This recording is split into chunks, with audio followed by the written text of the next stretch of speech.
Welcome to our Series-7, that is molecular tumor board. This is the second of this month.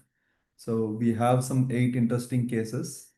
So as you definitely, the molecular tumor board is adding value as far as the time what we are spending here and what difference we are making. That's what I personally feel, and most of the admin team is feeling. I hope it is useful for all of you. So we have some 8 interesting cases. Without much ado, we'll directly go to the cases. So we have our experts already into it, into the Zoom. So over to you, Dr. Gautam. You can start presenting your case, Dr. Gautam. Yes, sir. Thank you, sir. Good evening, professors. I'm Dr. Gautam from Senior Resident from Medical Oncology Department, MS Ramaya. I'll be presenting a case of a 60-year-old female, case of metastatic adenoid cystic carcinoma. A brief history, this patient presented to us in April of 2024 with the complaints of fever, abdominal pain, and cough. She was evaluated with a USG abdominal pelvis, which showed multiple space-occupying lesions in the liver with abdominal lymph nodes. And this was followed by a CT chest, which showed soft tissue lesions in the right upper lobe, lower lobe, and left lower lobe. Patient underwent BAL and biopsy from the BAL showed adenoid cystic carcinoma.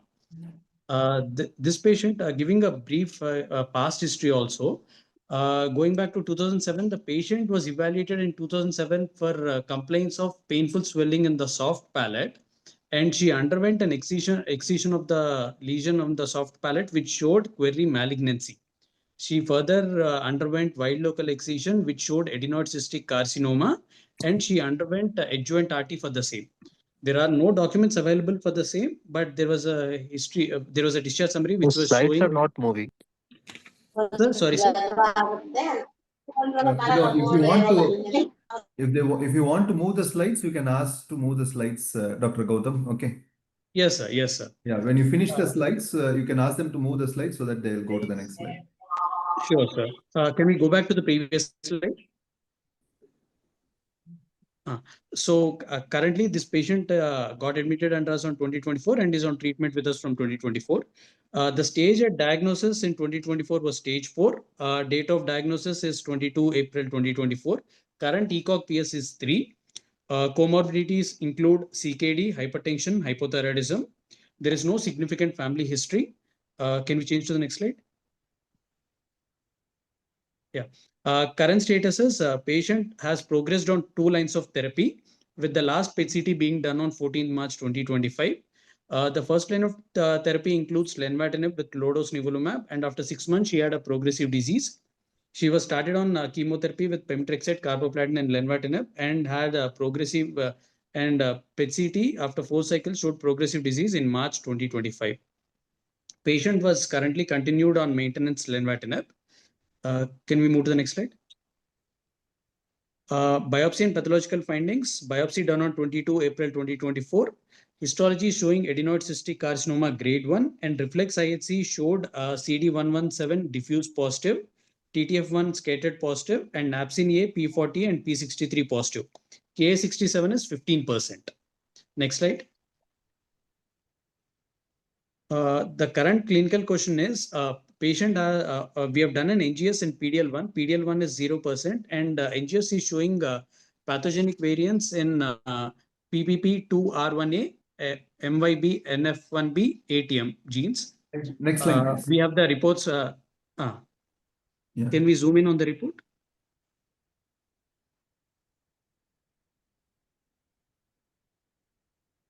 This is a PDL1 report of 0%.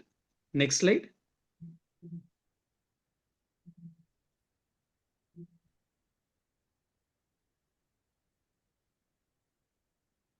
We have done NGS for this patient, and it has total 3 pathogenic variants. One is in PPP2R1A, and the second one is in MYB, NF5B, and the third one is in ATMG. So currently the clinical question is, based on this NGS, do we have any treatment modalities? And because the patient has progressed on 2 lines of therapy, we would like your expert advice based on this NGS, sir. Thank you. Thank you, Gautam. Is the patient on dialysis? What is his creatinine levels? Creatine currently is 2.8, sir. She's non-oliguric, and otherwise, she has bilateral pedal edema, sir. No, not on dialysis, sir. Okay. Thanks, Dr. Gautam. So to summarize, we have a 60-year-old adenoid cystic carcinoma, metastatic, who is a known CKD patient, PSS 3. So who has progressed on lenvatinib plus nivo plus premier. Then again, platinum plus lenvatinib was given. Again, patient has progressed. And patient is CKD positive, and NGS report probably the driver mutation is MIB in NF1B is the driver mutation. This is what the report we have. So based on this, whether we can offer any next line of treatment for this particular patient. This is the question. So over to the panel. Anybody want to start? Want to open to start with?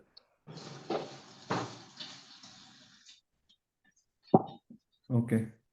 Fine. Is this So, a yes. panel? Yeah. Sorry, sir. Go ahead, sir. Nothing. Sir, Kripa here, sir. Nothing. So I just wanted Yes. to check if for HER2 and AR have androgen receptor and HER2 have already been checked on, sir, on IHC. Gautam, if you're there, Not probably done, you can sir. tell us. Not You've done, sir. okay, HER2 and androgen AR. Okay, Yes, sir. so because not. IHC, I think it's not, but this is a 161 gene panel, I think the core, whatever. that's right, sir. Correct, sir. So But usually mutation HER2, is checked, but exactly, IHC sir. is not done, I think. Correct, sir. So probably a HER2 and AR, but then you're saying already patient is performance status of 3 and post couple of lines of therapy, already exposed to lenvatinib as well, which is a multikinase inhibitor, c-KIT being positive. So there is data to look at using other multikinase inhibitors, but the problem is once they have progressed on one multikinase inhibitor, then obviously the response rates are not going to be great. And here, from the NGS, probably looks like the notch signaling pathway is actually activated. So, if you want to look at drugs that can target it indirectly, you have the gamma secretase inhibitors like nirogacestat, which are already approved in desmoid tumors. Albeit they're not currently available in India, you'll have to look at importing it. But I think, but the problem is here, I think, if the patient is already PS3 with multiple comorbids and CKD as well, then I think, best supportive care also would be a feasible option. Because as in right now, there are no directly actionable targets on the NGS. What I would probably suggest is you can even check for a HER2 and androgen receptor if you feel the patient will be fit enough to tolerate either HER2-directed therapy or androgen receptor-directed therapy. And, Kripa Shankar, just for you, for postgraduates are there also, some few postgraduates. So the notch pathway is activated, you said. Is it based on the MIB fusion? Is it based on that you are feeling that that particular pathway is active and probably gamma secretase inhibitor will be helpful in this particular case? That's right, sir. That's right, sir. So Okay. probably it looks like the notch signaling pathway is probably active here. One. Okay. The other thing is if you feel probably, does this patient have any history of neurofibromas or anything like that? Gautam? No, sir. No, sir. No history. Okay. Because the No, NF1 sir. also. Okay. So because, now, right now for plexiform neurofibromas, selumetinib is also an option. We don't have access to MEK inhibitors, but then again, we have tremetinib, which is again an off-label indication. So again, if you're looking at these are all off-label indications, whatever I'm talking about right now. There's no standard of care, as far as ACC post 2 lines of therapy and third line. The other thing is chemotherapy, which unfortunately your patient may not be fit enough for, given that patient is already PS3. CAP has been tried in adenoid cystic carcinoma with cyclophosphamide, adriamycin, and platinum. But I don't think your patient is going to be fit enough for chemotherapy at this point in time. So that's another option as well. So, my list of options would be one thing, get the HER2 and AR androgen receptor expression checked for. Next thing is not signaling pathway, looking at targeting it indirectly. The other thing would be MEK inhibitor, off-label indications, all of these are. So that would, and then CAP, definitely, that's always there. But then again, I don't think your patient is going to be fit enough given that she's already PS3 with CKD. It's not going to be fit enough to tolerate CAP. So, Yes, I think, yeah. Hello. Thanks, Hi, Kripa sir. Shankar. Others, Hi, sir. Silambasan. This is Dr. Silambasan here. Yes, Silambasan. December. So, Yeah, if we go through this case, right? So first let's correlate these mutations, whatever we identified in this case, with the case of adenoid cystic carcinoma. So the first thing is MYB NF1B fusion we identified. So that is the most likely the driver mutation, number one. So the genomic data is very well correlating with the ACC, especially salivary gland. This is salivary gland adenoid cystic carcinoma. It is very well correlating, number one. Number two, let's go to the histopathology report. I don't have the complete histopathology report actually. So there are three different patterns are possible in this adenoid cystic carcinoma. One is solid, cribiform, and tubular form. But if you look at very carefully the IHC report, the patient have KIT expression. So can you go back to one step ahead?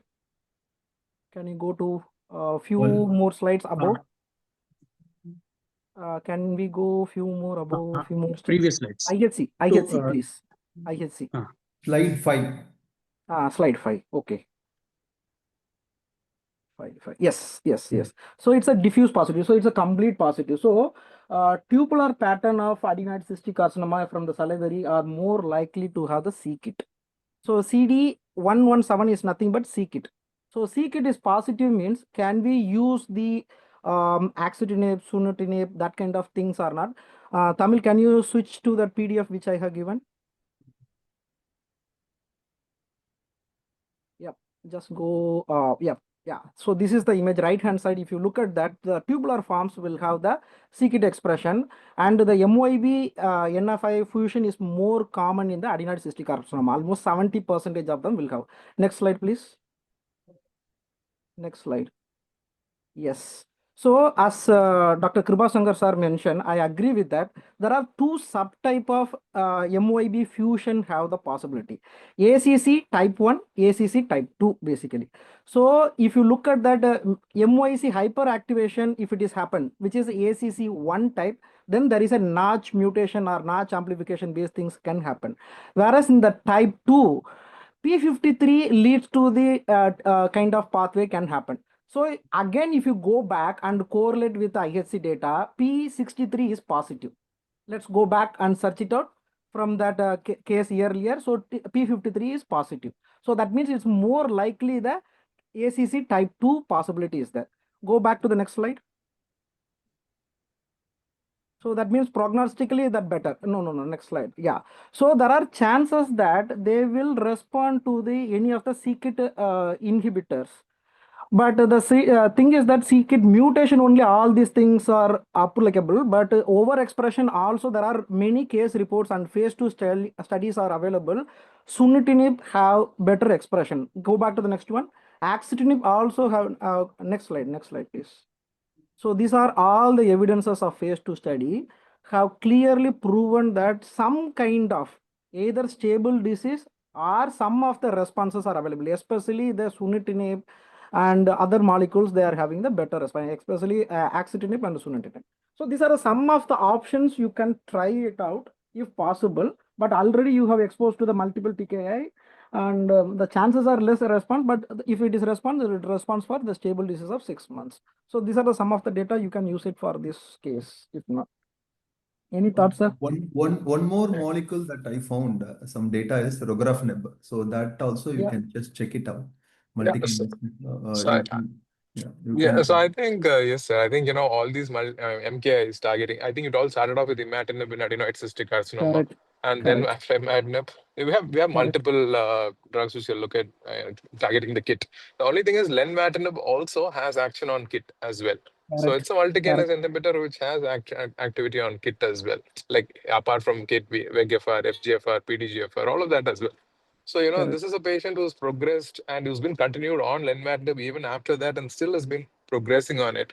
So the sort of data, even cabozantinib, regorafenib, axitinib, all of these TKIs have activity on c-KIT.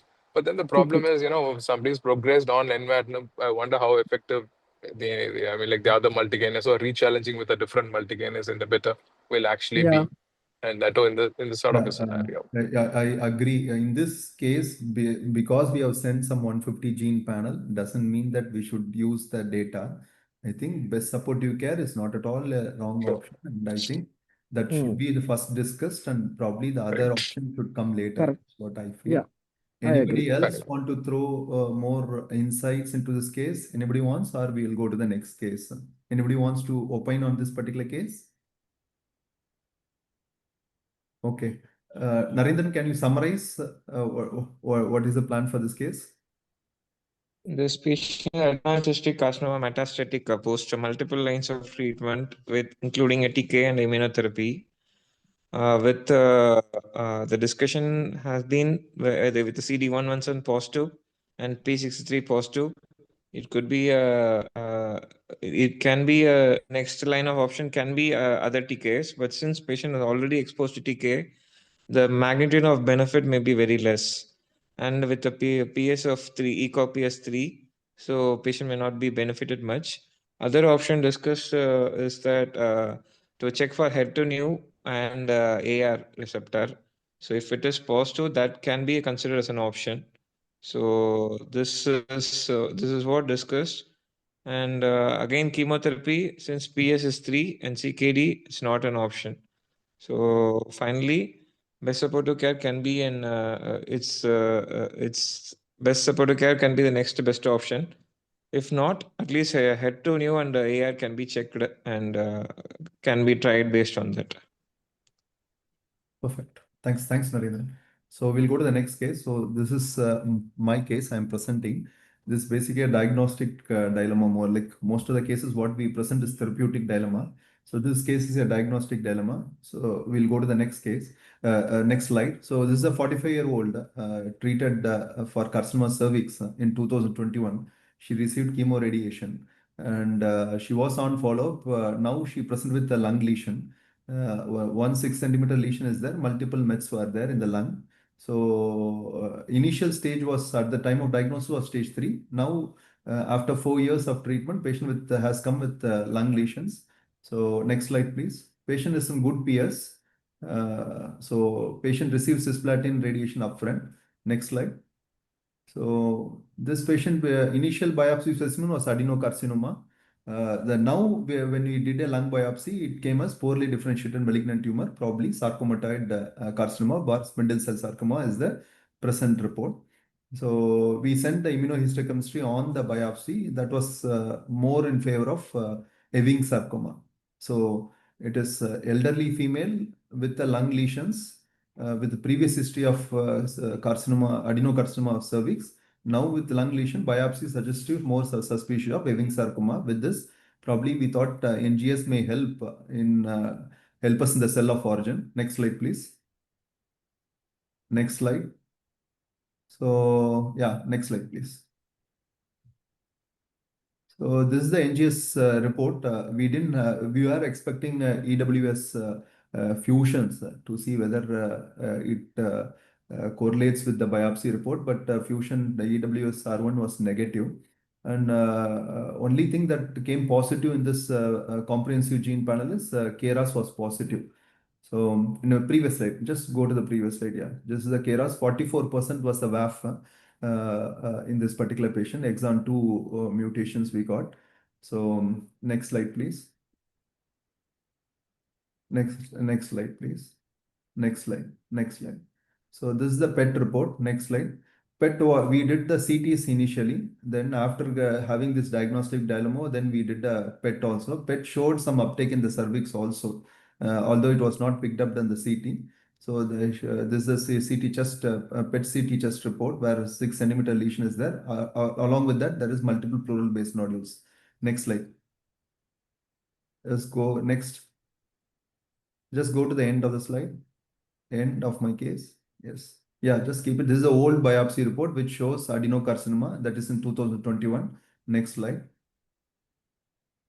So this is the present IHC report of this particular patient. So this patient IHC expresses MYC2, synaptophysin is positive, NKK2 is positive, P16 is positive, but negative for cytokeratin. So this patient negative for cytokeratin is one of the things why probably when I discussed with the pathologist, neuroendocrine carcinoma was not thought, Ewing sarcoma was favored in this particular case. But I was quite surprised, almost 50-year-old female with a previous history coming with a new diagnosis of Ewing sarcoma. So next slide. It for some time and then once it's So in just case this keep happens, is this go to the previous slide and just keep it. So this diagnostic dilemma, how to treat this patient. We have a old history of cervical adenocarcinoma. We have a biopsy of Ewing's. We have an NGS report showing KRAS mutation, no fusions in that particular case. So I already started this patient on VAC-IE thinking that probably is Ewing's, and I was continuing to evaluate this patient. So post second cycle, I am there now. So how to go about? Should I go and treat as unknown primary, put the patient on platinums, or go by this report and to continue treatment as Ewing's, complete 4 cycles, then see what's happening? So over to the panel.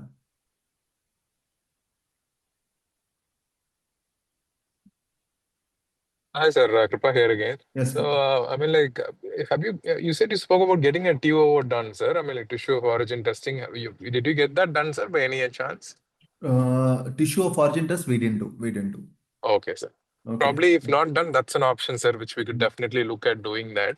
Okay. Either the Guardant Infinity or, I mean, like any other thing. I mean, I would probably use that. That's one of the options. Or Tempus also Kripa, has. just 1 minute. See, this is already a comprehensive gene panel what we sent. So do you think it will be more useful? We saw all the Definitely, sir. Definitely, sir. Because the tissue of origin is slightly different. They look at methylation-based signatures or based on transcriptomics. They're likely to tell us where their likely origin is likely to be from or which organs. So I think that definitely will at least help us to figure out where the primary could likely be from, sir. I mean, like NGS, definitely, yes, we have a KRAS G12D mutation. And the other thing which is probably very unusual is there are no rearrangements that you would probably get to see in sarcomas. No EWS-FLI1, no EWSR1, or again, no sick BCOR or DUX, nothing, none of those, I mean, like rearrangements that you would get to see in translocation associated sarcomas as well, sir.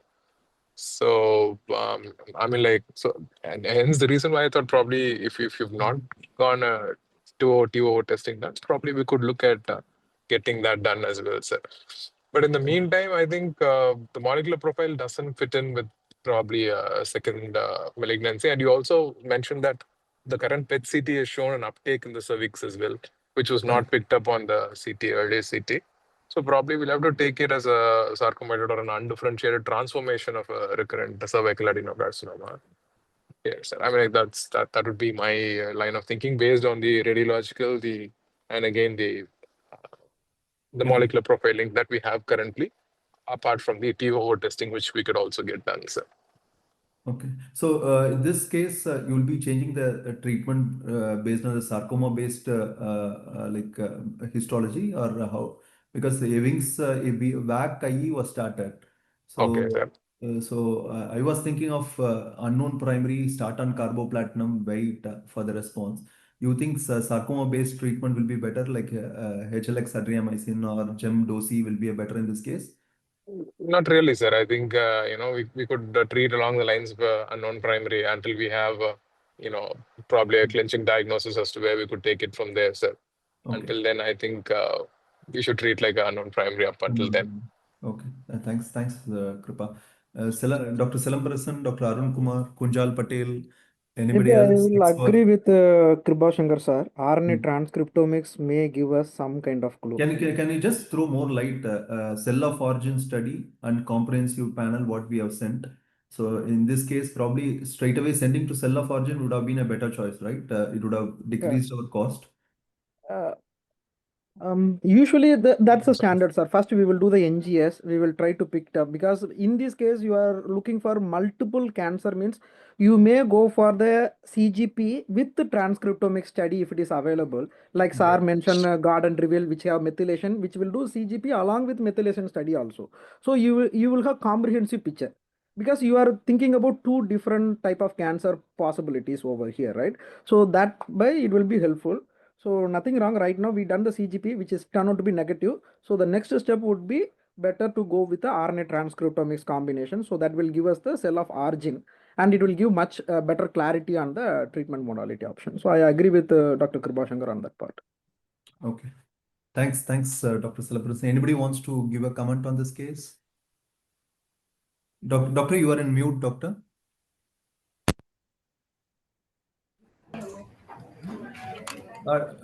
Yes, Dr. Kunjal Patel. Yes, nice to see you.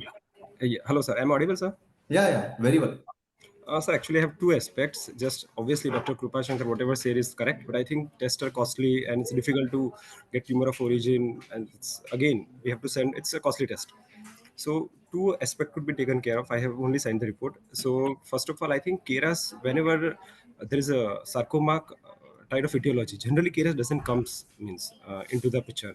And first part is that, and second part is that what could be done right now for the patient if you want to know the cell of origin.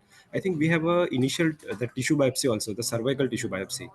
So I think if again we could do a tumor profiling, if you could send is fine. Otherwise, I could do it for you, no issue with that. So we could do if the same KRAS comes, then most likely to be of the same of origin. Means that tumor which was initially in 2021 was there, the same has evolved. And again, if you're taking into consideration the part of clonal evolution, because suppose at point of time that KRAS was not there, now clone has evolved to a different segment, and then because of that, a metastasis has happened. So I think in a basic way, if you want to constrain, then we could do at least KRAS on that single gene on that initial cervical tissue biopsy. So if it's same, then a decent amount we can say that the tumor was the same only. That's one of my perspective, rather than going off infinity and spending 3.5 lakh. Thank you. Thanks, Dr. Punjal. That's a good thought. Definitely we'll consider because we need to discuss the cost. We have done too many investigations. Yeah, So I have a thought process. yes, ma'am. Uh, yeah, Can you just this is introduce? Amrit I'm not here. able to see you. Yeah, Amrit. yeah. Yeah, Dr. Amrit. Yeah, hi. Yes, Yes, Amrit. hi, Dr. Krupa. So I have a different way of looking at it. This is a cervical adenocarcinoma, and it's metastasized to the lung, and which is showing a different morphology as compared to the normal adenocarcinoma. But none of the markers are coming out to be positive on the IHC. So, on histopathology, sometimes the tumors have a vague way of presenting themselves on the morphology. So if I look at KRAS over here, 12D, it's definitely not a round cell tumor, which doesn't look like according to the NGS markers. But if I look at KRAS, it's 12D and it is around more than 40%. Probably we should look into some angle of KRAS being a germline here and, focus on giving some MEK inhibitors in combination with sorafenib and everything. And I think those lines could also be, approached into to understand if we are looking to some germline here. And KRAS has a vague appearance, it just usually doesn't get into sarcomatoid, but morphologies are never quite a predictive value of the type of cancers in many of the cases. Sometimes you see a sarcomatoid differentiation. Sometimes you see a different. Recently, I saw one breast biopsy, and it had a bone on it. And I saw one very classic fusion on that, which one very common is salivary glands, MIB fusion. So when I looked at the morphology, these fusions usually give a sarcomatoid type of appearance when it is just a breast biopsy.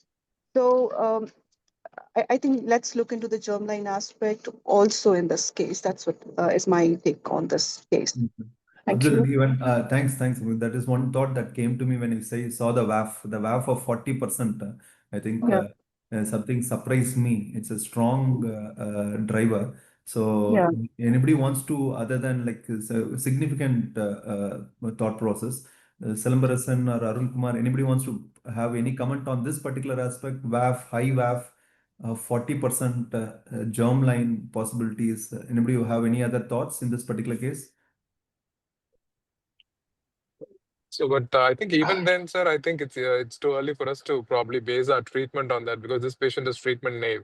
I mean, like in the metastatic setting, I mean, like if you could talk about it as metastasis. So I think targeting the KRAS can probably be for later lines of therapy, even if it is a KRAS G12D that's been picked up. Correct. I agree. So Yes. Naren here. Sir. So this patient, the IHC's P16 block type is positive. That will that help in knowing the cell of origin, that HPV? Whether P16 block type will help us to know the cell of origin it arises from the cervix to the pathologist. I don't. Yeah, P16. Yes, P16. Yes, It's a block type. yes. It's a surrogate marker. Yeah, P16 is a surrogate marker for HPV, obviously, as it is a surrogate marker. But then I think here, I think the early diagnosis was adenocarcinoma of the cervix. Is that right, Arun sir? Correct. It was an adenocarcinoma of the cervix earlier. So I think, nevertheless, I think if cost is not a constraint, I think definitely doing a tissue of origin testing would definitely be helpful. But if not, I think we should look at going back and reviewing the old biopsy and looking if seeing if there's been a clonal evolution, or if the same KRAS was present earlier upfront as well. And that makes sense. That's a good thought. And, Thanks. to all pathologists, whether the CK negativity will all small cell neuroendocrine carcinoma will definitely will have CK positive, or is there poorly differentiated neuroendocrine carcinoma whether still CK can be negative?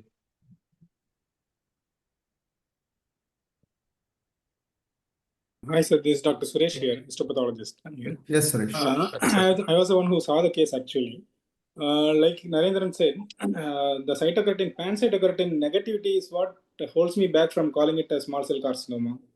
All small cell carcinomas are supposed to be poorly differentiated, but still they express pan-cytokeratin at least. So that's the one holding me from calling it a small cell carcinoma. And the initial cervical biopsy also clearly says on the report it's well differentiated one gland forming tumor. So the morphology is absolutely not matching with the primary.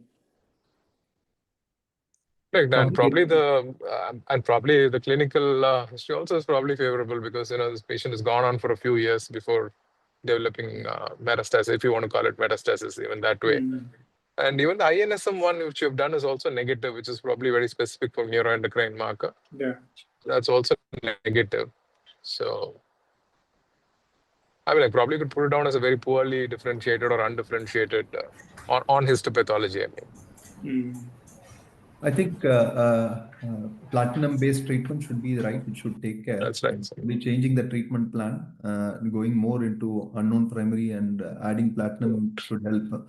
Probably I'll finish the chemo, see the response. If the patient is willing for cell of origin study, I'll try to send. Easiest will be getting the blocks because it's 2021. So we'll try to discuss with the patient, get the blocks from outside hospital.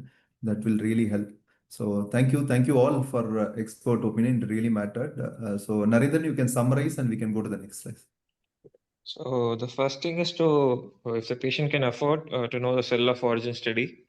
Second, for treatment purpose, finally we take it as a poorly differentiated. Till the report comes, we take it as a poorly differentiated, and to change to platinum-based chemotherapy, considering the age and PS.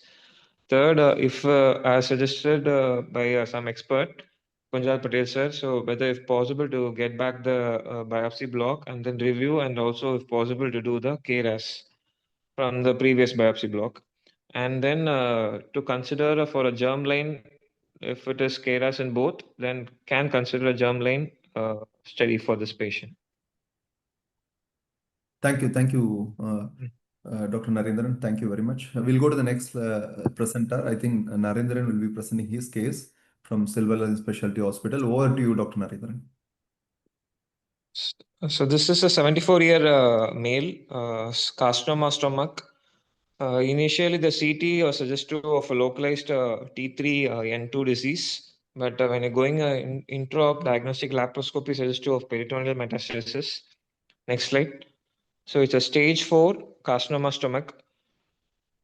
He was started on first line palliative chemotherapy with Capox. Next.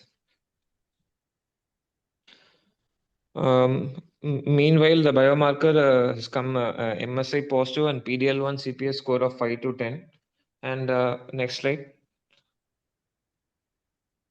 Which is next slide. Yeah, in this the IHC is MSI by IHC was done. The MLH there's loss of expression of MLH1 and PMS2. Next slide.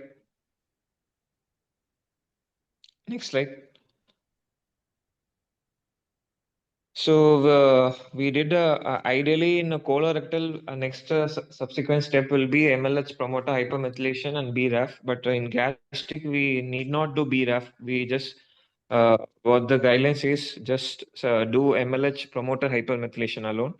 We went ahead with both actually. So here the MLH promoter methylation was detected. Next slide.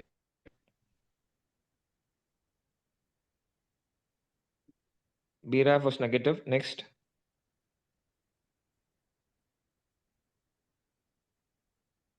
Retinue, it came as equivocal, and then FISH was negative. So, and then PDL1 CPS score was 5 to 10. So with this, it is MLH promoter hypermethylation, which is making the MMR deficient here. So my question is whether whether the response in MSI positive gastric cancer, the response will be similar to the MSI positive colon cancer, and whether you go for only immunotherapy here, or if the response is not that much great, whether to combine chemo along with immunotherapy. And third one, now with the cheaper immunotherapies coming down the line, what could be the strongest evidence with these Chinese immunotherapies? Tislelizumab, toripalimab, with serplulimab. Thank you. Thank you. Very difficult question you have asked, actually. I think most of us are thinking what to do. So many immunotherapies are there. So first, for teaching point, I think Dr. Narendran subtly said, see, all MLH, we need to rule out sporadic, we need not do BRAF and promoter methylation. That happens only in colon. If you go to endometrium and stomach, you can omit the BRAF mutation. That pathway you can omit. If you go to bladder, you can omit both. Any MLH positive, you directly go for the germline panel. So it differs from site to site. So only in colon, that algorithm we follow. You do the MSI. If MLH is lost, check for promoter methylation, check for BRAF, then go for germline. But the algorithm differs from site to site. So that is the interesting point he said. So it is important if any postgraduates are there. So we have a case, MSI high positive, stage 4, stomach cancer on Capox. So HER2 is negative. So what next is the question? Probably we'll go to the panel. Anybody want to start? Maybe I will start, sir. So Yes. the first question is MSI gastric cancer similar to MSI colorectal cancer or colon cancer. We don't have any study to prove that there is a direct correlation, but however said that MSI positive gastric cancer may not be similar response you will see in terms of treatment outcome basically. Okay. And comes to the immunotherapy, we do have the data of advanced cancer in gastric advanced setting, which is keynote 059 and keynote 061 and keynote 062. So all of them are showing pembrolizumab data. Can you able to show that one, Tamil? And interestingly, in the keynote 062, they shown that previous slide. No. Before. Yeah. Yeah. Here. Yeah. So if you look at the right hand side, keynote 061 and keynote 062, diagram B and figure D actually, right? So pembrolizumab monotherapy have shown good efficacy in the gastric cancer with MSI high. Whereas the combination therapy didn't show much benefit when compared to only single agent of pembrolizumab. So immunotherapy single agent would be beneficial. But interestingly, if you want to go for combination, what we can do is that in 2025, ASCO data, phase 2 study data have shown that in January 2025, you can think about low dose of desitamine, 5 days of low dose of desitamine, then followed by the combination therapy of immunotherapy. So combination therapy in the sense just the immunotherapy or immunotherapy chemo combination you can try. That is only the exploratory analysis of phase 2. But here immunotherapy have good role, especially pembrolizumab, you can use it very well. If you are thinking about combination therapy, you can consider desitamine. Why desitamine is that it will mimic the string pathway so that it will increase the efficacy of immunotherapy. So that is only exploratory phase 2 data we are having from ASCO 2025 from Gastrointestinal Cancer Symposium. So that data also available for you to use it basically. So these are message from my side. So any other expert can comment on the other part of it. I mean, so Narendran, I think, this is somebody with stage 4 de novo metastatic disease who you've started off with only Capox. I mean, any particular reason as to why you did not want to add IU upfront, given the PDL1 score also being around 5 to 10%? Because we know now that's an accepted first line treatment option. Actually, all reports came now, sir. Started Oh, on okay, chemo. okay, fine. And how's been the response to chemo so far? And what is the volume of disease? Is he symptomatic, very large volume of disease? No, the only one cycle finished, sir. All these reports Okay, came now. okay. Before the So I second think, cycle, we discuss. yeah, so I think, your first question is MSI high gastric cancer the same as MSI positive colon cancer? The answer is no, not really, because I think now we have the data in MSI colon that probably single agent IO is alone good enough. We cannot 177 data, but not so, because if you look at all the first line trials in gastric cancer, they did not exclude patients who had MSI high from these, I mean, like the keynote 590 or the 649, all of that, which led to the approval of Nevo and Pembro. They did not exclude patients with MSI high as well. And there was a proportion of patients who had MSI high among those patients who are PD-L1 positive as well. So yeah, I think you should definitely look at adding IO. And choice of IO, like you said, probably depends on how deep your patient's pockets are. But nevertheless, I think you've clearly proven that this is MSI high, and also the PD-L1 expression is also more than 5%, 5 to 10% is said. So I think definitely adding an IO here would definitely be the way to go forward. I would probably, prefer adding IO plus chemotherapy. And as far as choosing between the available IOs are concerned, I mean, like we have data, the Chinese molecules, like you rightly said, toripalimab, tislelizumab, serplulimab, all of them do have data, but not all of them have DCG approvals. A host of them have NMPA approvals, which is actually good enough. No matter, I mean, like we've already always extrapolated, right? I mean, like if you can extrapolate FDA approved agents which are not DCG approved yet, I think the same holds good for Chinese molecules as well.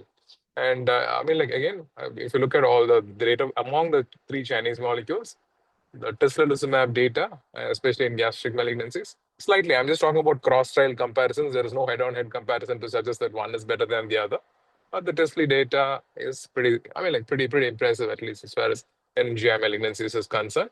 Toripalimab as well. So, you could take your pick, but definitely I would look at adding IO and to your chemotherapy backbone here. Thanks. Arun here, Narendran.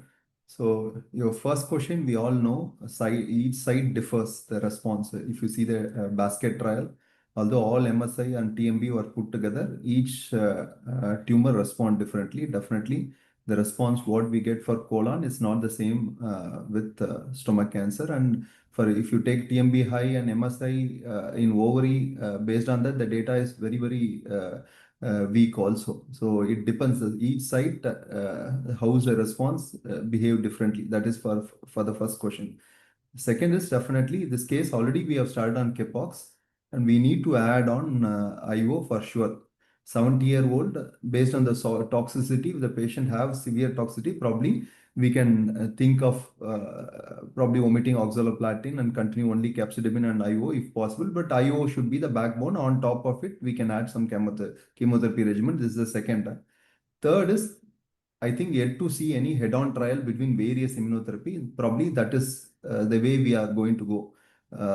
Compare different immunotherapy regimens on the response and the toxicity. Probably unless the comparison between different immunotherapy comes, probably we won't have answer for your last question. And as Kripa said, it all depends how deep is the patient's pocket. And in Indian scenario, we always know that the pocket is shallow. Probably we need to go for the lowest cost that is possible. I think these are my thoughts for this case. Thank you. And also, I think on the chat, it says, why continue chemotherapy? See, unfortunately, I mean, like all the data that we have in MSI high gastric cancers also, even for combination IO plus IO based on the Neonipiga study, or even the Infinity study, looking at Durva plus Tremi, or again, Nivo plus Ipi. I mean, like they're all in the neoadjuvant setting only, and they're all phase 2 data. There's no phase 3 randomized RCT level 1 evidence, which is approved yet. So I think all the data that we have, like I said earlier, is from the Checkmate 649, Keynote 590, all of that. And all of those patients had PD-L1 positive, and they did not exclude patients who had MSI positivity as well, or MSI high. So, right now the standard of care remains in the metastatic setting, stage 4 disease. For somebody, even if they have MSI high or PD-L1 positivity, it remains a combination of chemo plus IO. You can't just do IO alone. And this is something which mirrors something we're seeing in endometrial cancer as well. Even if you have MSI high or a DMMR, we are usually, I mean, like in stage 4 disease, the current approvals, the standard of care is chemo plus IO and not just IO alone. So I think that's just to answer the chat box question, sir. So it is different for different site. Probably in lung you can do, That's right. but And it's even not. in colon cancer also, we have the data to use only IO cell. And with the Keynote 177 data, Pembro versus chemotherapy, we know there was a PFS benefit. But unfortunately, that did not translate into an overall survival benefit which is statistically significant, but the PFS benefit was statistically significant. So like we spoke about earlier, I think not all sites are the same. There's a lot of heterogeneity as well, which exists between different sites, be it from the GI to the endometrium or even to colon and also to lung cancer. Thanks, Kripa. Thanks, Narendran. I think we have answered all three of your questions. So for your case, I will try to summarize. So you've been doing that for us for quite some time. So you have a 70-year-old male, stomach cancer, stage 4, MSI high, HER2 negative subset, capox you have started. So what to do? I think the consensus is we will add immunotherapy to the capox regimen and assess the response after probably 4 to 6 cycles. That was the opinion for your case. Thank you, Narendran. Thank you, sir. We'll go to the next case. Tamil, can you shift to the next case, Tamil?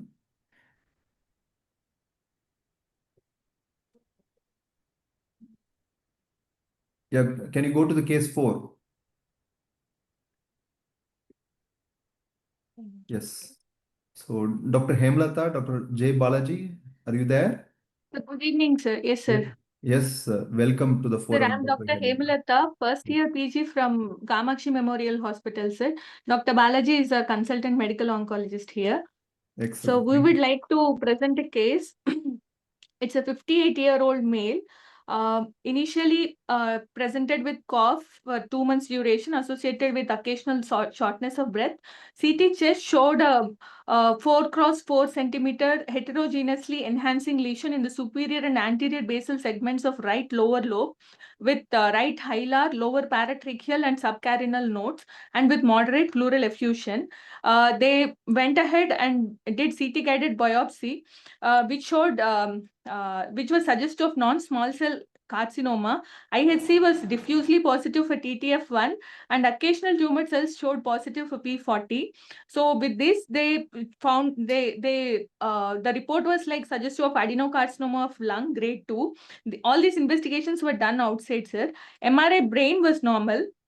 Then PET-CT was done, which showed an irregular lobulated soft tissue mass in the lower lobe of right lung, abutting the pleura, measuring around 47 cross 56 cross 56 mm with increased metabolic activity. Bilateral superior mediastinal prevascular pretracheal, right paratracheal, right hilar nodes were positive, and left supraclavicular nodes were also positive, sir.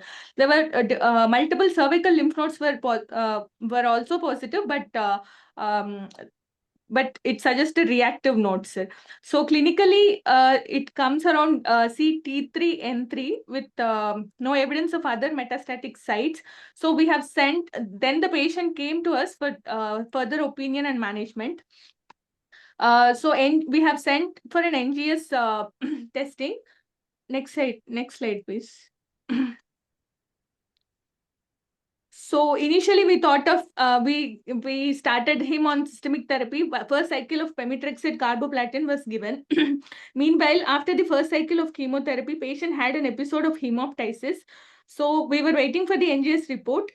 So to address the hemoptysis, we gave him hemostatic RT, 3 gray over like 9 gray in 3 fractions. Hemostasis has settled down. The RT was given only to the lung lesions, sir. Meanwhile, the NGS report has come.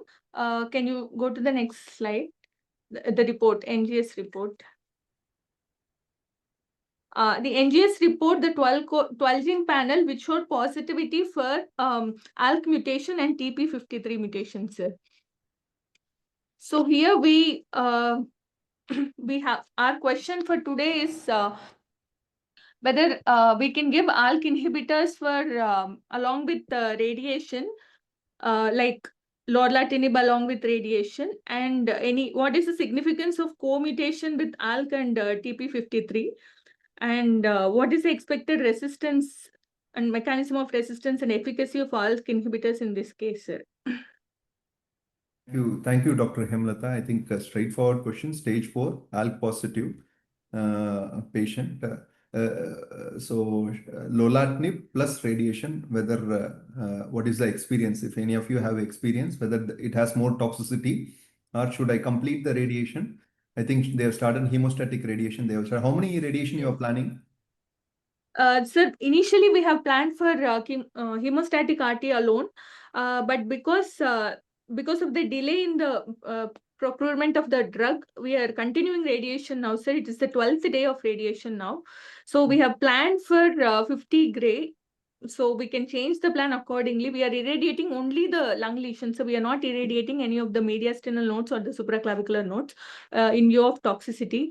So I think so. Now the patient is no hemoptysis. Patient is stable. yes, the patient is stable. ECOG performance score is 1. No hemoptysis. Like there was only 2 episodes in total. Okay, thank you. So hemostatic RT was given. So she wants to know whether lorlatinib can be. I think question here is if the patient is asymptomatic, intent is palliative. That's why RT is given. Probably RT can be stopped and lorlatinib can be started because we know lorlatinib works best and it's quite fast also. So better to start lorlatinib as early as possible. And if there is no indication for continuing RT, best is to stop. That's what I feel. We'll see others experts also. What is the significance of TP53 mutation? Yes, I think Crown trial, we know the Alex trial also, TP53 definitely is a poor prognostic marker. When compared to Crazalc, alectinib and lorlatinib, probably T53 role in a patient on lorlatinib is less probably. There is not much of difference, but it affects the PFS in Crazalc and alectinib. So yes, it has some it has some role in the efficacy of these drugs, but probably in this the best drug will be lorlatinib. That's what we know based on the Crown trial and Alex trial. Whatever. Then last is expected resistant. Yes, it has this T53 is a resistant mechanism. Over a period of time, they will get the fusion will have resistant mutations over a period of time. So a lot of mutations there. Probably we'll ask genome analyst what is their opinion on this. So I think we'll go directly to Dr. Silambrasan Arun Kumar, molecular specialist in this particular case. And Yes, last sir. we come to Kripa Shankar and Narendran. Sure, sir. Thank you. Arun here. Yes, Arun, So, welcome.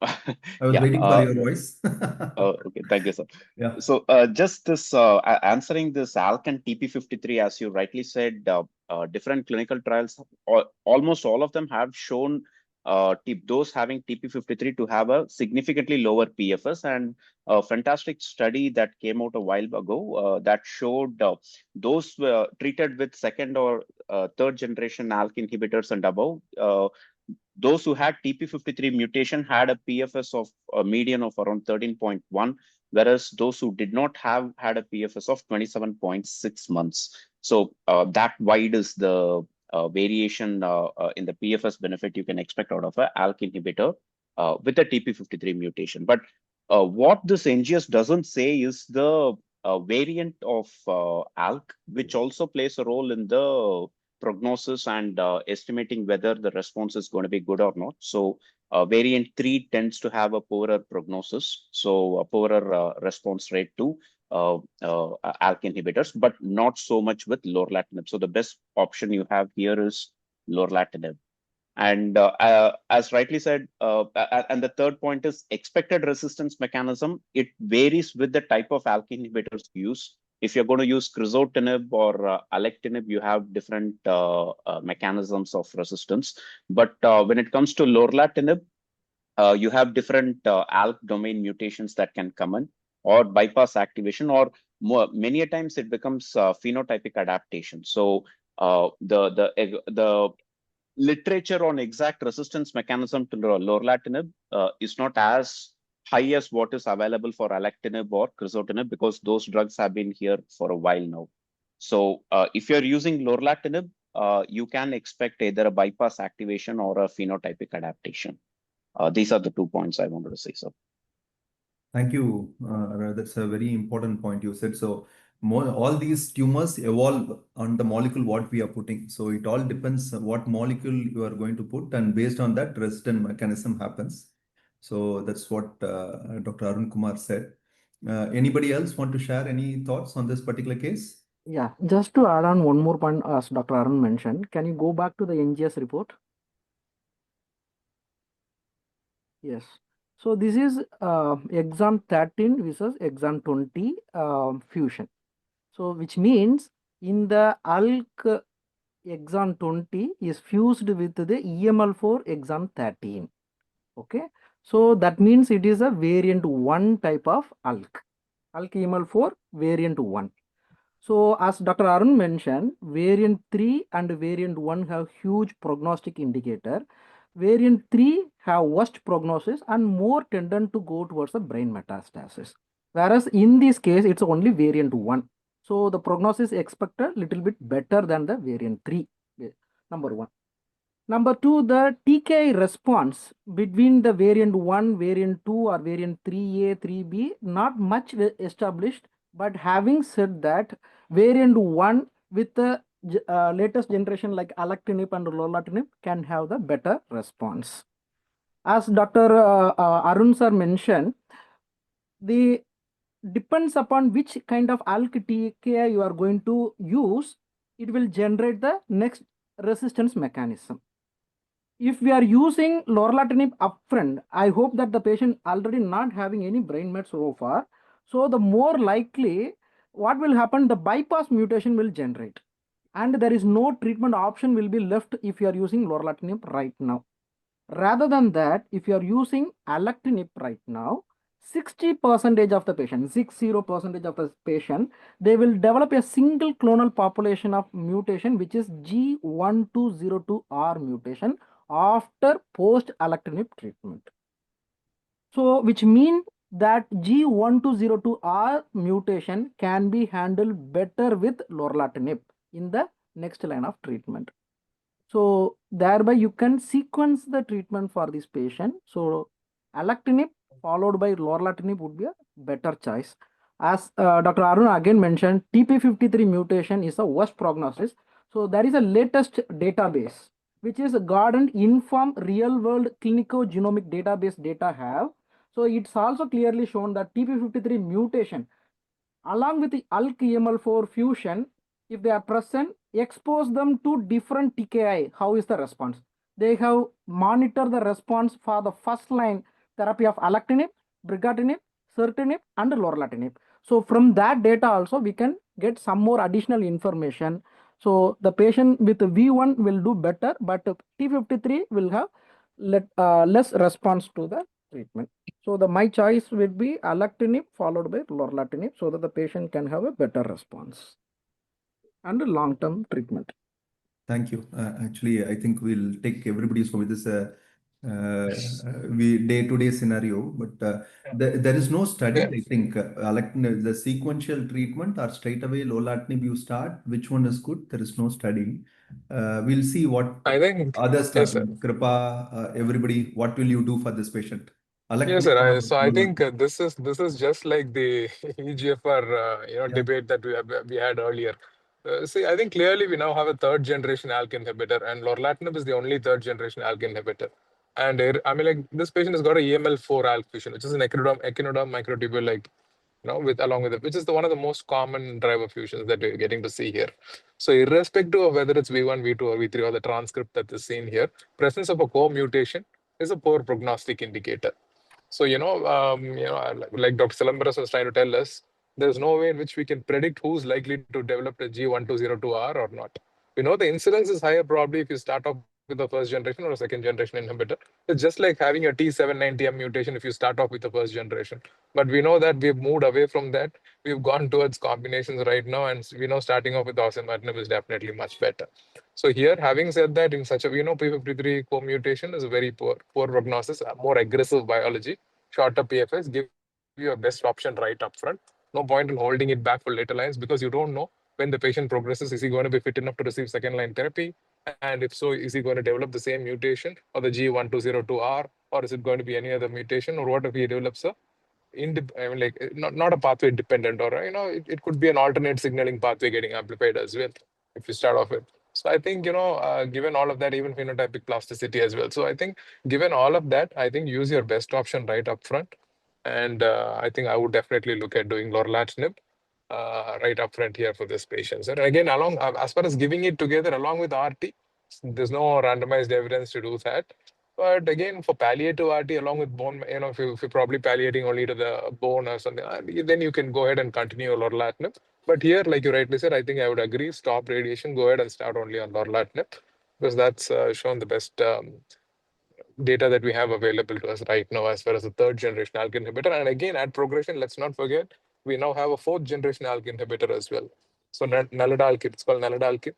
It's in phase 3 trials, ALCO phase 3 trial.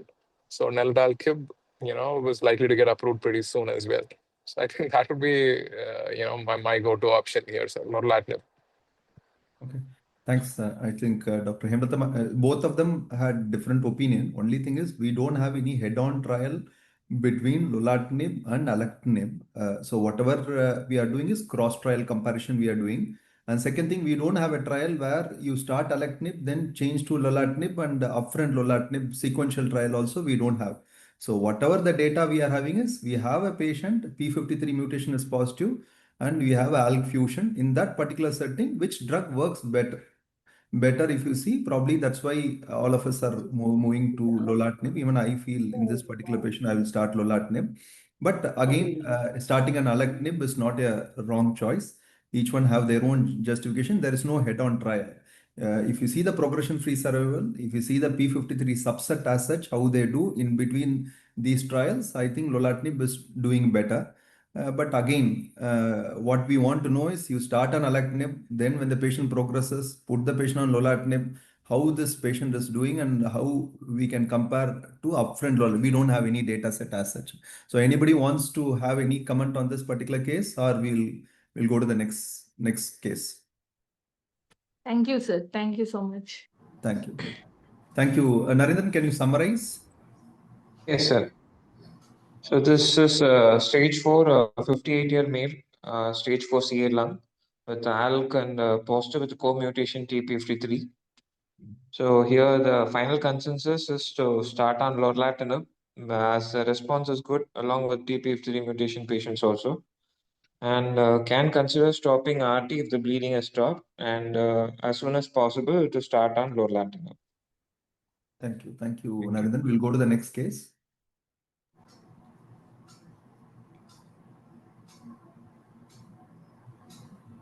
Okay.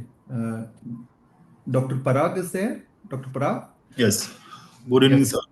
Yes, good evening, Parag. Over to you. Can you share the presentation, please? Yes. Okay. So this is a case of 54-year-old male, known case of diabetes and hypertension. Performance status 1, no family history of malignancy. So initially he was presented with intestinal obstruction in November 24. On workup, he was diagnosed with metastatic descending CA colon with liver mets. Baseline CT showed primary lesion in the descending colon with thickness 1.3 centimeter, multiple metastatic lesions in both lobes of liver with sub-centimeter pericolic lymph nodes and omental and peritoneal deposits. Baseline echo was normal with EF 60%. Next slide, please. So he underwent loop transverse colostomy. Biopsy showed moderately differentiated adenocarcinoma with extracellular mucin. MMR was proficient. NGS colorectal panel suggestive of KRAS G12V mutation with WAP 40%. So initially he was started on Capox. After completion of 2 cycles of Capox, he was admitted with complaints of breathlessness, hypotension, some septic shock. He underwent CPR, eventually revived and discharged in stable condition. Issue at that time was the rising create. At that time it was 3 with history of some NSAIDs. Next slide, please. So interim PET scan was done. It showed the primary lesion in descending colon. Thickness increased from 1.3 to 2.2 centimeter, but largest lesion in the liver has decreased. However, the comparison with the previous CT scan was not done. The first baseline CA was done after 2 cycles of Capox. It was 23. Cardiac MRI was done, and it showed EF 25% with LV global hypokinesia. with moderate bilateral pleural effusion. For persistent high create, patient underwent a kidney biopsy and he showed acute tubular injury and he was started on steroids. Follow-up CA was done and it was in rising trend. So in April, it was around 144 from 23 after 2 cycles of Capox. So he was started on second line irinotecan, day 1 and day 8, every 21 days. After first cycle of irinotecan, he was admitted with complaints of ataxia, giddiness, and seizure. Was treated symptomatically and recovered well. MRI brain was done at that time, suggestive of no metastasis. Next slide, please. So after completion of 2 cycles of irinotecan, CA decreased to 31. Create at that time was 2. He was changed to null irinotecan from cycle 3, day 8. After completion of cycle 7, PET scan was done. It showed the increase in the size and metabolic activity in the primary descending colon lesion, with mild increase in the sub-centimeter pericolonic nodes, with decrease in the metastasis in the liver lesions, and complete resolution of the bilateral pleural effusion. Next slide, please. So after completion of 7 cycles of Nalia, he was again admitted with some complaints of urinary tract symptoms with pre-renal AKI, was on supportive care and now recovered and discharged. Current create is 1.27. Recent to echo showed EF 25%, mildly dilated LALV, and severe generalized LV hypokinesia. The NGS showed KRAS G12V mutation with WAF 41%, ATM mutation with WAF 36%, FAT3 amplification 7 copies, MMR is proficient, and PDL1 TPS 0%. So my question is, should we continue null irinotecan? Is the current scan suggestive of the stable disease? And what are the next options on progression as patient is having multiple comorbidities with limited treatment options and EF 25%? Thank you so much. Okay. Thank you. Thank you, Can you Dr. show the NGS report, please? Go to the next slide.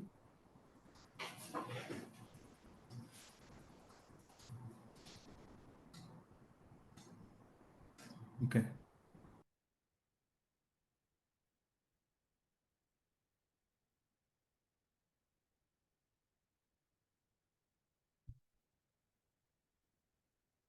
Okay, so thank you, Dr. Parag. I think here now the renal failure patient has recovered. How is the patient's general condition So now? current performance status, sir, is 2 because patient just got admitted with AKI and UTI.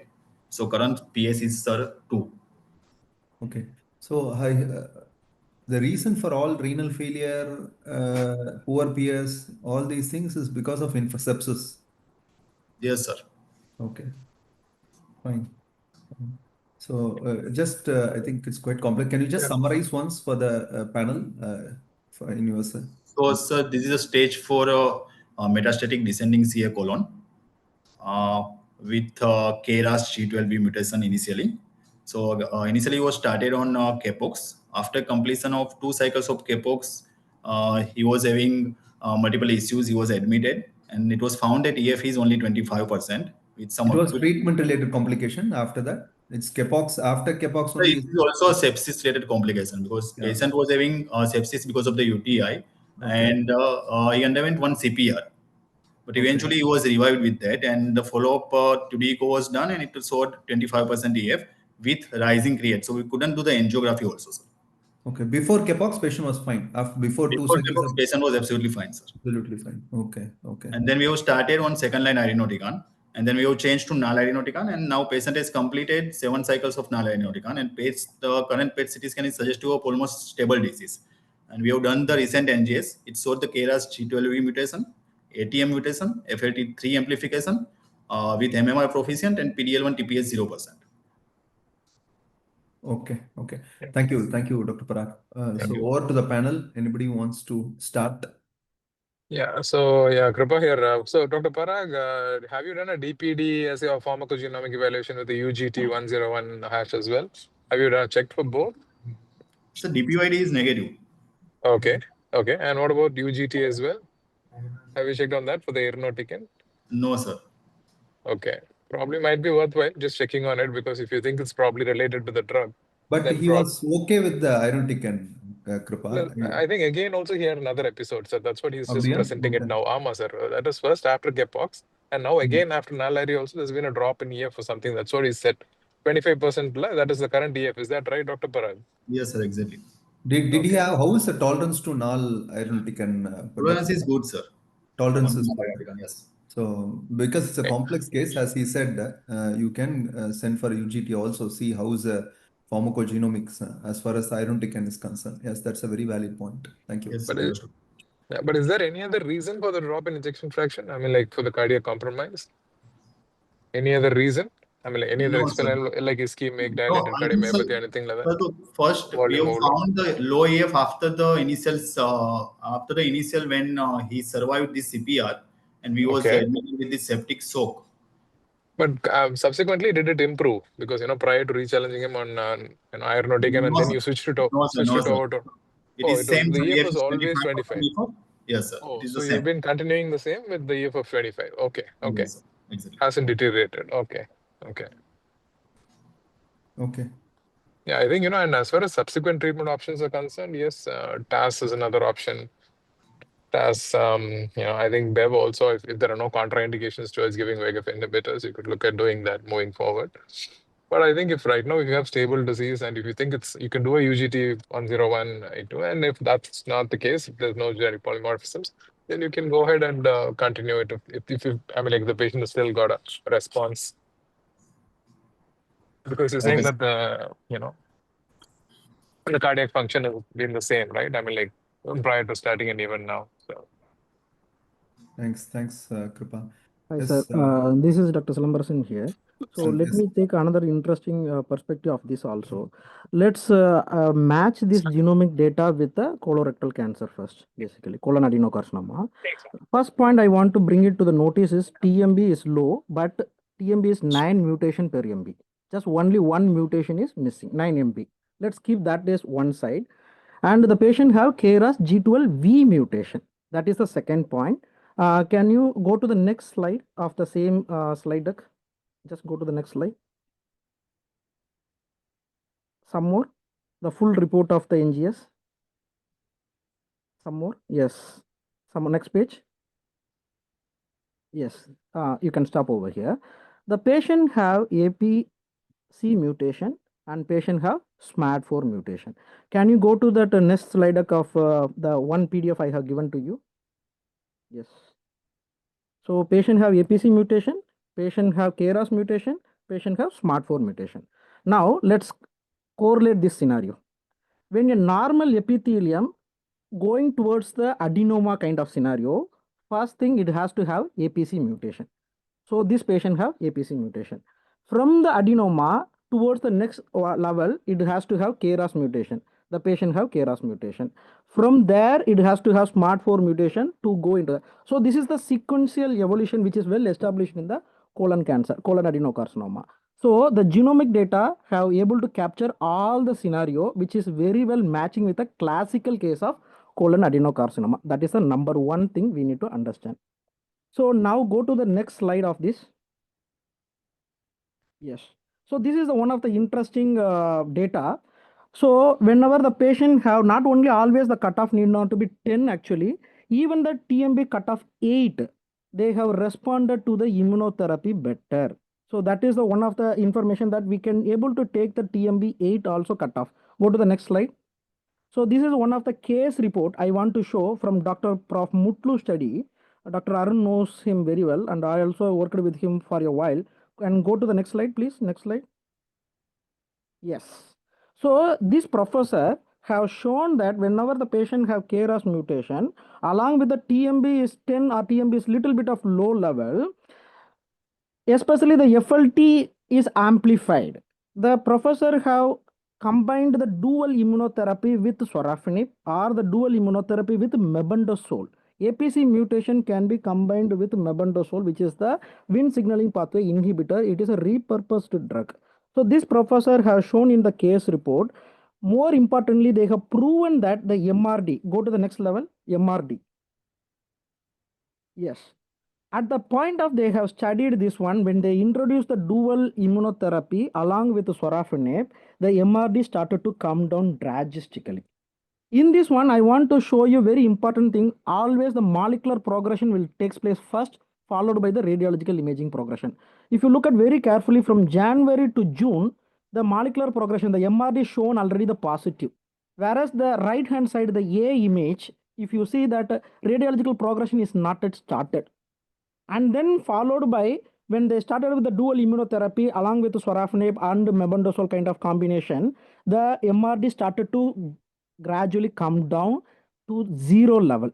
And then almost 1 year of response was still there, and the patient is still doing better, I guess. So, and then the patient is responding. So, one more option for this patient is dual immunotherapy as an option, whether they want to combine with sorafenib because of the FLT amplification, but it is very less level of FLT amplification. I may not consider sorafenib also, but if they want to consider the APC mutation to be controlled, we do have the study from celecoxib. Aspirin is now approval because all of them are COX inhibitor, which is having activity against the Wnt signaling pathway, or mebendazole.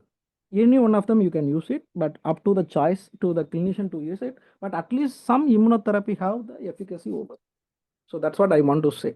So immunotherapy as an one choice. Immunotherapy combining with mebendazole or celecoxib, low dose or aspirin, all these choices with the clinician. So the first information is genomic data very well matched with the biological data, and followed by the TMB9 is a touch and go. There is no harm on trying the immunotherapy. So that's a message from my side. Thank you, Dr. Silambarasan. Only one thing, Dr. Parag, this TMB, although it's agnostic, the cutoff of 10 is we need to take it with a pinch of salt. But in colon, if you specifically see going by TMB, many times you won't get the same response you get in other subset. If you go in depth into the trial, which approved based on the TMB, the colon subset didn't do as good as other subset. But in colon with TMB high with pole mutation, that particular subset did do. So this TMB alone may not be a good biomarker in colon, but you can see, like Dr. Silambarasan was telling, the other biomarkers, other variations can help us to decide we can add immunotherapy or not. But just by TMB alone in colon, you need to be very cautious for adding immunotherapy. That is the first point. The second point I want to tell, BEV, yes, the option is there, but still with the EF of 25, recent MI, we need to be very careful adding BEV. So think before you add BEV in this particular case. So that is the second point. Yes, because KRAS mutation is there, we cannot add EGFR inhibitors. Cetuximab and panitumumab is out in this particular case. We cannot do that. As Dr. Kripa said, as TAS is one of the things which can be tried, but still the patient is having good response, stable disease with irinotecan. So much patient has gone through over a period of time. Better to continue irinotecan. Again, as Dr. Kripa said, look for UGT.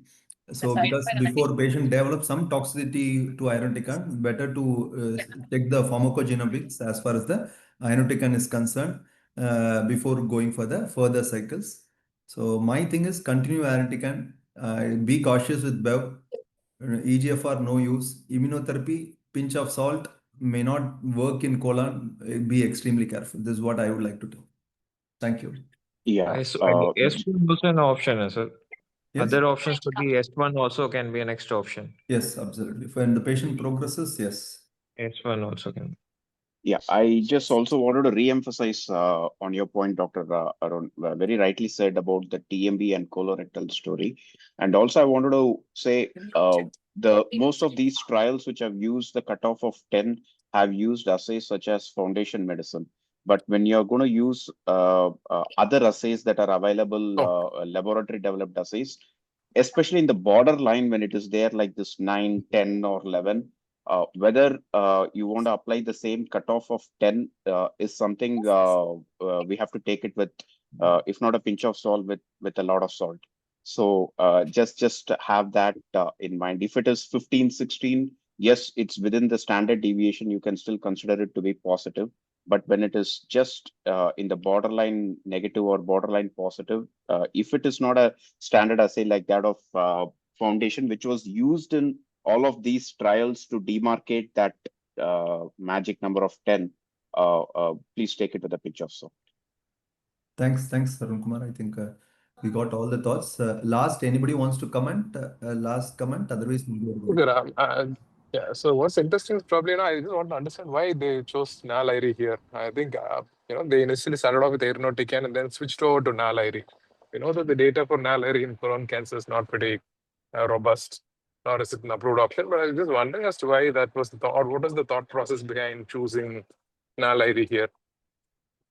Nanoliposomal irinotecan. If Dr. Pranag is there, probably he could take that and tell us. So, I mean, like just the rationale as to why they wanted to use NAL-IRI instead of conventional irinotecan here. Dr. Parag, you would like to respond? Why was the change from irinotecan for NAL-IRI? Is there any toxicity associated, you thought, or exactly why that was? Because I think obviously whenever we talk about nanoliposomal irinotecan here, I think in colorectal cancer, it's not robust data, nor is it approved as well. So I was just wondering as to why they probably chose. And I think, but anyway, yeah. Patient has responded as has stable disease. I think I would also agree with continuing with the same and probably add progression TAS and S1 are options. Okay. Yeah, bevacizumab, obviously we'll have to be cautious in offering it to this patient. But again, off-label indications for KRAS, I just wanted to mention this as well. Because this patient has got a KRAS non-G12C mutation. Again, there are trials like that, like enrolling for daraxonrasib, which is a pan-RAS inhibitor. And also off-label inhibitors like MEK inhibitors, like later lines of therapy could also be another option. As far as getting the KRAS. Thank you, Dr. Kripa. I think Narendran, can you summarize and we can go to the next case? Yeah, this is a stage 4 CA colon with liver metastasis. Post Capox, had a sepsis and then cardiac failure, reverted, and with low ejection fraction on NAL-IRI now with a stable disease. Since there is after NGS discussion, since it's a stable disease, to continue NAL-IRI till progression. On progression, may consider next lines of treatment like S1 and trifluorodentipiracil. And further can consider off-label MEK inhibitors and further lines. And bevacizumab discussion happened, but since ejection fraction is low, has to be very careful with bevacizumab. So other options of immunotherapy, since the TMB is borderline and when TMB data is not much good with the colorectal cancer. So as of now, this is the line of treatment we have decided. Thank you, Dr. Narendran. We'll go to the next case. Case 6, this will be by Lakshmi Tilak from Meenakshi Mission Hospital. Over to you, Dr. Lakshmi Tilak. Yes, sir. Good evening, all. I am presenting a case of 46-year-old female. She's a non-case of carcinoma ovary, stage 3, diagnosed in July 2023. The biopsy and IHC was suggestive of serous adenocarcinoma. She received 4 cycles of Paclitaxel. Follow-up PET shows complete response. So she underwent interval cytoreduction with HIPEC. Post-op HPE suggestive of high-grade serous carcinoma of bilateral ovaries. Omentum shows tumor deposit. It was a YPT3A, N0, stage 3A. Then she received 2 more cycles of Paclitaxel, then was on regular follow-up from Feb 2024. In March 2025, her blood investigation shows CA125 increasing with the imaging shows liver mets. Then she received 6 cycles of gem cisplatin till July 2025. The follow-up PET shows complete response. Next slide. So initially her germline testing shows BRCA2 uncertain significance. So hereditary cancer detection duplication analysis by digital MLPA, no VUS detect. Then we done the HRD test, that also was negative. Tumor BRCA was again VUS. So this is the report. One thing, the patient had family history. Her maternal aunt was diagnosed with a CA breast at 60 years. So these are all the report of the genetic test. So first one, this is the MLPA test after the germline BRCA test, which shows BRCA2 VUS. So in MLPA test, it was no pathogenic or likely pathogenic deletions or duplications were detected. Next one, next slide. Next. Next. So this was the initial germline mutation test, which shows BRCA to VUS. Next one. Next. And this one is the HRD status that is negative. And here there's a somatic BRCA2 also again VUS. So we want to know any role of PARP inhibitors as maintenance for this patient. Thank you. Thank you, Dr. Lakshmi Tilak. I think the most important question, actually, all of us will ask this HRD, HRR, BRCA. It's very complex. So in this case, HRD is negative, and we have a BRCA, which is VUS.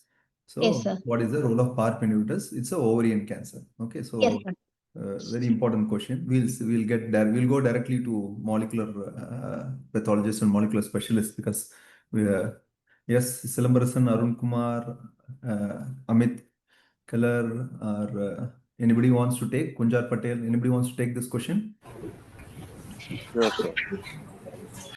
Yeah, Dr. Kunjal, you want to take it up? I saw you on mute. Hello. Please go ahead. Yeah, please go ahead. Yes. So actually, everything is negative. Means apart from VUS. So when we do HRD, it covers HRR as well as HRD. So here it is negative. So and the second part is that there is a VUS. So according to me, overall, it should be considered as a negative for PARP inhibitors. In short. Thank you. Yeah. Thank you, doctor. So actually, Arun Kumar took in precision oncology workshop. He took a very important session. Actually, that was really really good. Even today, I can relate. When I see the report, his teaching comes. So yes, Arun Kumar, you want to add? Yeah, thank you, doctor. So, see, essentially, this is a VUS, and I also checked currently because the report that was there was in 2023. Even now, the classification after 2 years is still a VUS. One quick way we can think if it is a VUS, whether functionally you want to see if this is really a loss of function mutation, you can do the HRD testing, which has been done in this case, and it is still negative. So this BRCA is definitely not causing genomic instability is something that we can definitely take away from these two reports. With respect to the PARP inhibitor story, of course, because both HRD as well as BRCA are negative, the role of PARP inhibitors is very minimal. Why I say minimal is you do have rucaparib and niraparib that have shown a small 3-4 month PFS benefit compared to the placebo arm in their respective trials. So apart from that, you don't have any major data on PARP inhibitors in HRD negative or BRCA negative cases. Thank you.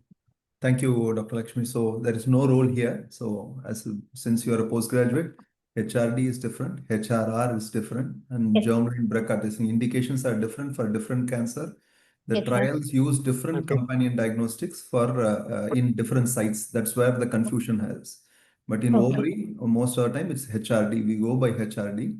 And BRCA VUS, and when HRD is negative, probably it is not significant. So there is no point in adding PARP inhibitors. Thank you. Thank you very much. Narendran, can you come please? We'll go to the next question. Yes, sir. Before that, I think, the thing is, we're talking about here platinum-sensitive relapsed ovarian cancer. If you look at it earlier, the earlier indications for PARP inhibitors were anybody with platinum-sensitive relapsed ovarian cancer could go on and get a PARP inhibitor because platinum sensitivity was considered to be a surrogate for sensitivity to PARP inhibitors, which is no longer the case now because the indications have been modified. They've been withdrawn as well. So, right now, if it's a platinum-sensitive relapsed ovarian cancer, you need to have a germline or BRCA germline or somatic BRCA before we can actually offer them PARP inhibitors as maintenance therapy. So justified that here there's no role for PARP inhibitors, but I think that's been a change that's happened now. And again, as monotherapy also post 3 lines, PARP inhibitors are no longer approved as monotherapy as well. Thank you. Thank you, Kripa. Yes, you are absolutely right. Initially, we didn't know which is driving this when platinum sensitive relapse, when we put PARP, some patients do so well, but we didn't know what is driving. So now we know, unless they have a mutation in the HRR genes, this PARP is not working in that. So it's added cost to them. Plus the toxicity. And probably yet another interesting concept is functional HRD cell, because whatever we measure right now is not functional HRD.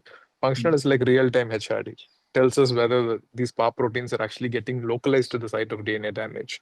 The RAD51 assay, for example, which tells us if the RAD51 is actually getting localized to the site of DNA damage. That's like real-time monitoring of HRD, functional HRD. We are looking at the genomic instability score or the genomic scar score here, depending on various parameters. So it'll be interesting times ahead, probably when we have access to functional HRD testing, which right now is being done like abroad. Like there are no Indian labs that are currently doing a functional HRD, although Tempus does offer it. For clinicians, for us, one more confusion. That's what which one to send. Okay, so options are plenty. That is also a problem. Thank you, Kripa, for that. Is interesting. I heard this from you even last time you mentioned this. Interesting. When it comes to practice, we need to see how we are going to use it. Thank you, Dr. Kripa.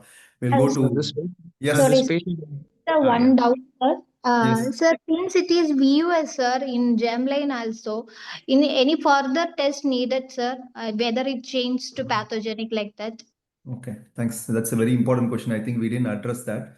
I think With the genetic. family history of CA breast in Anybody wants to, maternal genetic counselors, anybody wants to take this? Brinda, anybody wants to take this question? Should we, because VUS, what is the role of counseling the family members? Okay, I think this is after explaining to the patients and the family, yes, definitely. We can discuss sending all the family members. Should we check the maternal aunt BRCA, germline BRCA, no, and sir, not done, sir, not detailed. should we Details check whether actually the same VUS, VUS is there running in the family? And since Okay. this patient may not be, this BRCA may not be driving the cancer here, but if the Okay, sir. maternal aunt also has the same VUS, should we go for a cascade testing? Okay, sir. I think he's asking a question. I think it's genetic counselor should make the patient understand that we don't know in the present setting, we don't know what is the significance. And if they understand, then definitely cascade testing and see whether same mutation is running the family. So if that is done and all the cancer patients are having this particular mutation and those who didn't have mutation didn't get cancer, probably this should be reported. That's how it goes. So if this patient should see genetic counselor and this cascade detection should be discussed. The implication should be discussed with the patient. If they agree, we can go for it. Okay. Second question is, this patient had a VUS and Yes, then sir. they went on to MLPA. So whatever my understanding is that if strong family history is there, if it's not picked up in the germline testing, you do MLPA. For VUS, should we do MLPA? Good, very good questions. Yes. So, yeah, hi, Suruchi here. Yes, ma'am. Yeah, hello. Over to you. Yeah. So, regarding the previous question and this question, so MLPA is a test to detect large deletions and duplications for which the sensitivity of normal NGS test is lower. Since there is a possibility of large deletions and duplication, which can result in loss of function in BRCA1 and BRCA2 gene. So hence, if only a normal NGS hybrid capture method is done, so we may miss those large deletions and duplications. So MLPA is suggested where a strong family history or strong suspicion of germline BRCA1, BRCA2 mutation is there. So MLPA has nothing to do with this VUS. VUS has been detected on normal NGS test, and MLPA was done to detect the large deletions and duplications. So that is one thing. And the previous thing, like about VUS, whether family members should be tested here or not.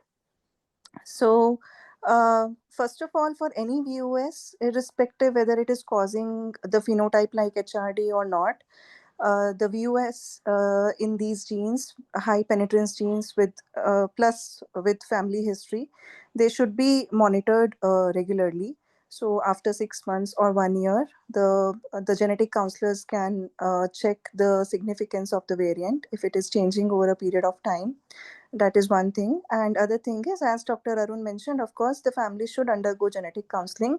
The family, testing in affected members would help to understand whether it is getting, I mean, if the aunt also had who has the cancer, if the affected family members are having this variant, all of them, If some of them are having, and if I mean, if few of them are having, then it may not be that significant. But if all of them are having, then the unaffected family members of the same age should also be tested. So that will give us an idea whether it is segregating with the disease. So these are some of the things I think we discussed in few tumor boards back also, that these are some of the things which should be done for VUS variants in such high penetrance genes. Thank you, Dr. Surchi. Thank you very much. We'll go to the next case. I think Dr. Aditya is there. Yes, sir. I'm here, sir. Yes, Aditya. Aditya from Vaidevi Sir, Medical College. yes, sir. My name is Aditya from first year medical oncology PG from Vaidevi Medical College, sir. Over to you, Aditya. Yes. I'm presenting a case of a 77-year-old female with no comorbidities, non-smoker, with no family history, presented to the OPD with the complaints of cough with expectoration and some breathing difficulties, and occasional fever. On evaluation, was found to have a right massive pleural effusion, and therapeutic tapping was done, and cytology was positive for malignancy. FNAC from the pleural nodule shows atypical cells of poorly differentiated neoplasm, and biopsy from pleural nodules that was found showed IHC features of adenocarcinomas. TTF1 was positive, and CK7 was positive, and calretin P63 was negative. And CT chest showed the lesion was seen in the collapsed right middle lobe, and the heterogeneous enhancing hypodense lesion was seen. And patient was started on pemetrexed and carboplatin. On after completion of 2 cycles, based on tumor proportion score of 30%, pembrolizumab was added to this treatment. Along the 3rd cycle, we started immunotherapy. And with the NGS showed a red positive disease, but we're not able to arrange in selpercatinib and anything. So we continued with this treatment only. And after 6 cycles of pemetrexed and carboplatin, PET-CT was done, which showed a stable disease. And patient was continued with maintenance pemetrexed and pembrolizumab. Last month, patient presented with back pain. On repeat PET-CT was done, which showed signs of progressive disease with the bone metastasis in the lumbar region. So questions would be, should we have started red targeted therapy initially only, sir? And what is the experience with selpercatinib, sir? Thanks. Actually, so questions. Anybody has treated red positive lung cancer stage 4 with selpercatinib? Any experience? Sir, I we think do have only one case in Kerala, basically. So Okay. who is under right now selpercatinib? That was 2 years ago. They had the compassionate usage program, basically. Okay. So 2 of the patient has been enrolled for the same. Both the patient is now almost crossed 1.5 years. Another one is crossing 2 years almost, actually, if I'm not wrong.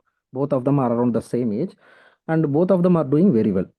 So selpercatinib would be the right choice for this patient, basically. So they would have done better, but unfortunately selpercatinib is not available in India right now. So we may need to look for the other possible treatment options for the patient. So coming back to the question of immunotherapy with the TKI, in the first line itself, selpercatinib trial data have proven that against pembrolizumab that they have the better efficacy against the TKI. So the TKI will do better than the immunotherapy. So that Yes, has sir. been shown in the data. So there is no doubt about it. Immunotherapy versus TKI, TKI is always better. So right now, the selpercatinib is not available. At least whether pralsetinib can be used, pralsetinib is again not available in India, or otherwise it yet to launch in India, basically pralsetinib, which is a Roche molecule, again for the same thing.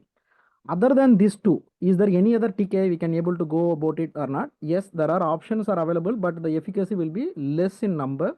Cabozantinib is one option for the patient, which have shown that especially against this KIF5B red fusion molecule, they have the efficacy for the cabozantinib basically.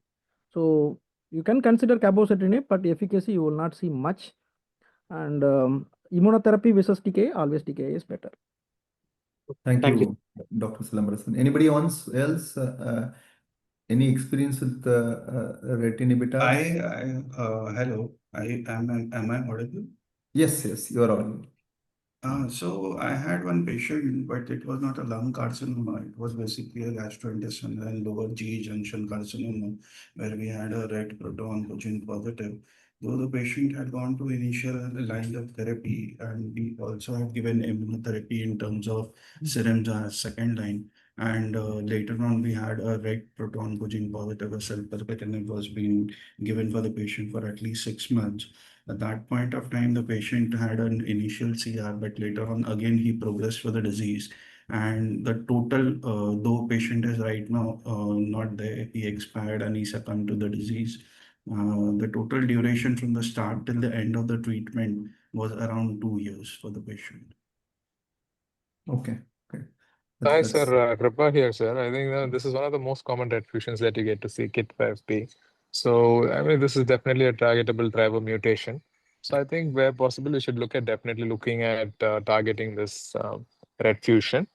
And we talk about immunologically hot versus cold tumors. Red is considered to be immunologically cold, which is probably why IO doesn't work well. Not like your RAS, BRAF, or MET, where they're considered to be slightly more hotter tumors. So I think here selpercatinib would be the number one choice if the patient can afford it. Otherwise, if not for that, I think taxane or docetaxel with ramucirumab would be another option. And even if that's not possible, then look at using off-label indications like either cabozantinib or lenvatinib, which are like multikinase inhibitors, which have activity on RET as well. So I think my choice or order of preferences would be like that. Selpercatinib number one, if not possible, then dosi plus ramucirumab, again, which is another guideline recommended use. And if that's also not feasible, then look at using off-label indications with either cabozantinib or lenvatinib. Thanks, Kripa. I think I also go with Kripa. Whatever the order, I had the same thing in my mind also.